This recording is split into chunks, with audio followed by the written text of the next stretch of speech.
பதவி வெறிக்காக உயிரையை எரித்து கொண்ட திமுகவின் நிர்வாகியா என்ற தகவல் தற்பொழுது இணையதளங்களில் வெளியாகி மிகப்பெரிய ஒரு பரபரப்பை ஏற்படுத்தி இருக்கிறது. நெல்லையில் எரித்து கொலை செய்யப்பட்ட காங்கிரஸ் மாவட்ட செயலாளர் ஜெயக்குமார் கொடுத்த கடிதம் தற்பொழுது இணையதளங்களில் மட்டுமல்ல திமுகவின் ஆட்சியை கவிழக்கூடிய நிலையில் அவரது மரண கடிதம் தற்பொழுது காவல்துறையால் கைப்பற்றப்பட்டிருக்கிறது. காங்கிரஸ் மாவட்ட செயலாளரான ஜெயக்குமார் அவர்கள் நடந்து முடிந்த மக்களவை தேர்தலில் நெல்லையை பொறுத்தளவிற்கு காங்கிரசுக்குத்தான் அதிக வாய்ப்புகள் இருப்பதாக காங்கிரஸ் கட்சியிடம் கூறியுள்ளார்.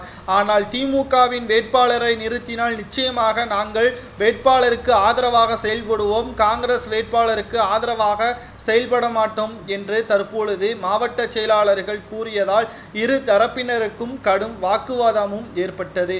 அதாவது திமுகவின் கூட்டணியான காங்கிரசுக்கும் திமுகவிற்கும் உட்கட்சி மோதல் நெல்லையில் மிகப்பெரிய அளவில் மோதல் ஏற்பட்டதன் காரணமாக நேரடியாக திமுகவின் பொதுச் செயலாளர் துரைமுருகன் அவர்கள் இருவரையும் கண்டித்துள்ளார். இந்த நிலையில்தான் காங்கிரஸ் மாவட்ட செயலாளரை நேரடியாக துரைமுருகன் அவர்கள் கண்டித்தாலும் காங்கிரஸ் தலைமை கண்டிப்பது போல் ஆகாது என்பதற்கேற்ப காங்கிரசிடம் இந்த பொறுப்பை ஒப்படைத்து விட்டார். மேலும் பதவியில் இருக்க வேண்டும் என்றால் நிச்சயமாக ஜெயக்குமார் அவர்கள் பொறுமையாகத்தான் இருக்க வேண்டும் என்று பலரும் அவருக்கு அறிவுரை கூறியதன் காரணமாக திமுக வேட்பாளராக அறிவித்தாலும் சரி, காங்கிரஸ் வேட்பாளராக ஆதரித்தாலும் சரி, நாங்கள் இருவருக்குமே வேட்பாளராக அறிவிக்கப்பட்ட நபருக்கு நாங்கள் ஆதரவாக செயல்படுவோம் என்று ஜெயக்குமார் அவர்கள் ஒரு மனதாக முடிவும் எடுத்துவிட்டார்.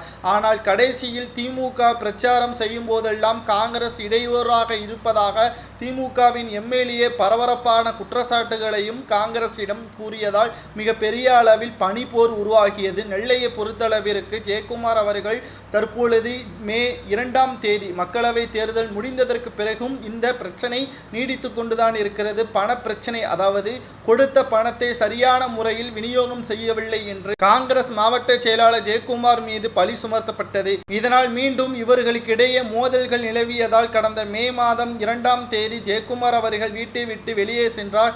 ஆனால் இன்று வரை திரும்பவில்லை என்று நேற்று புகார் அளித்து அவரது மகன் புகார் காவல்துறையிடம் அளித்துள்ளார். கடைசியில் ஊருக்கு அருகே உள்ள தோப்பில் எரித்து சடலமாக கிடக்கப்பட்ட ஜெயக்குமார் அவர்களது உடலை கண்டதும் மிகப்பெரிய அளவில் அதிர்ச்சி அவர்களது குடும்பம் அடைந்தது.